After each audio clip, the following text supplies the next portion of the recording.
इस वीडियो में एक क्वेश्चन देखेंगे जो एसएससी जेईई 2024 में आया हुआ है। क्वेश्चन कह रहा है what does the area under the load duration curve represent.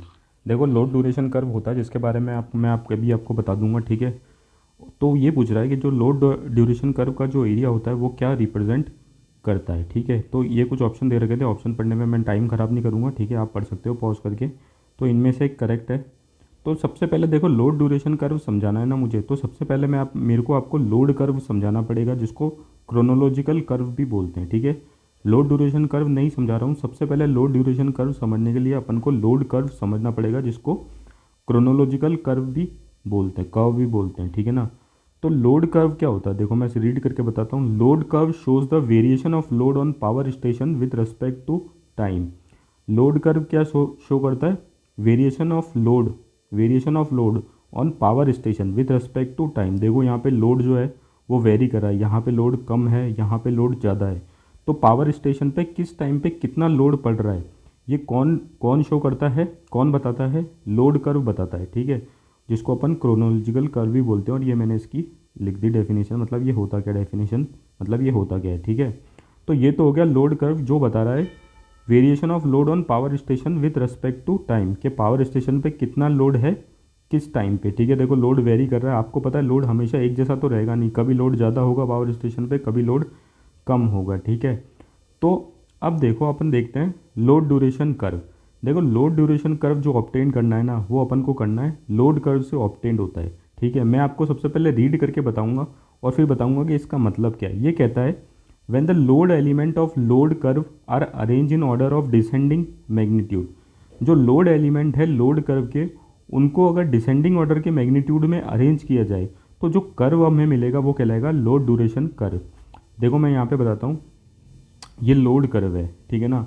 यहाँ इसके जो लोड एलिमेंट है मतलब इस वक्त कितना लोड लग रहा है और इस वक्त कितना लोड लग रहा है, ठीक है ना, और इस वक्त कितना लोड लग रहा है। तो इन लोड एलिमेंट्स को जब डिसेंडिंग ऑर्डर में मतलब सबसे ज़्यादा कब लोड लग रहा है फिर उससे कम इस अरेंज में ऑब्टेन किया जाए ग्राफ पे, तो उसको बोलते हैं अपन लोड ड्यूरेशन कर्व, ठीक है। अगर यहाँ पे बात समझ नहीं आई ना तो मैं आपको देखो बना के बताता हूँ। ये देखो लोड कर्व है अपना, ठीक है ना, और इस लोड कर्व से अपन बनाएंगे लोड ड्यूरेशन कर्व। देखो यहाँ पे पावर स्टेशन पे इतना लोड लग रहा है, ठीक है, और इस वक्त इतना और इस वक्त इतना, ठीक है। ये लोड बता रखा, लोड का वेरिएशन बता रखा है विथ रिस्पेक्ट टू टाइम के पावर स्टेशन पे किस वक्त कितना लोड लग रहा है, ये अपन को बताता है लोड कर्व अपना, ठीक है ना।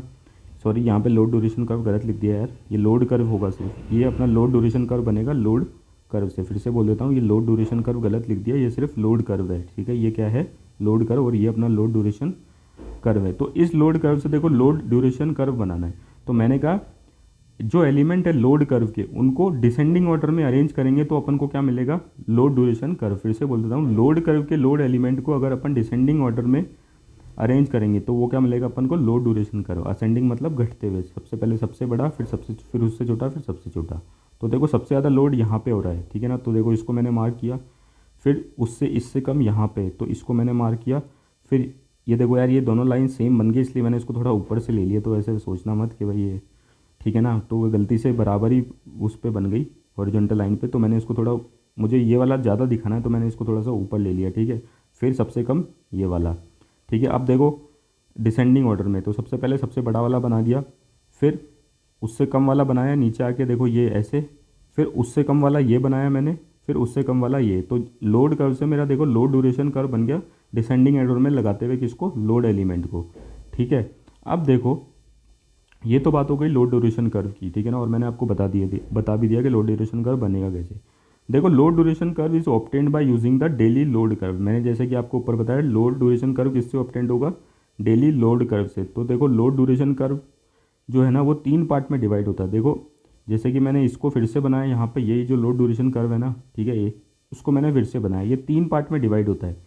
सबसे पहले तो होता है, देखो सबसे पहले सबसे ज़्यादा वाला इसको बोलते हैं पीक लोड, ठीक है। फिर ये बोल रहा है इंटरमीडिएट लोड, फिर सबसे कम वाला होता है बेस लोड।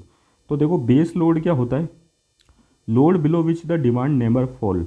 ये वाला बेस लोड ऐसा है कि इसके बिलो डिमांड कभी भी फॉल नहीं होती, मतलब इतनी डिमांड तो एरिया में या जो भी पर्टिकुलर है वो रहती है, मतलब इतनी डिमांड तो रहती है, और ये हमेशा 100% ऑफ टाइम सप्लाई देनी पड़ती है, क्योंकि इतनी डिमांड तो हमेशा रहेगी, तो इतनी सप्लाई तो हमेशा देनी पड़ेगी। फिर उसके बाद होता है peak load. Peak load occur for about 15% of the time. Peak load कितने टाइम के लिए होता है? 15। टोटल टाइम अगर 100% है तो पीक लोड 15% के टाइम होता है। देखो भाई, हमेशा पीक लोड तो रहेगा नहीं भाई, डिमांड हमेशा बिल्कुल हाई थोड़ी ना रहेगी, कम भी जाती है, बीच में भी आती है और बिल्कुल कम भी चली जाती है। तो पीक लोड कितना रहता है? 15% ऑफ द टाइम।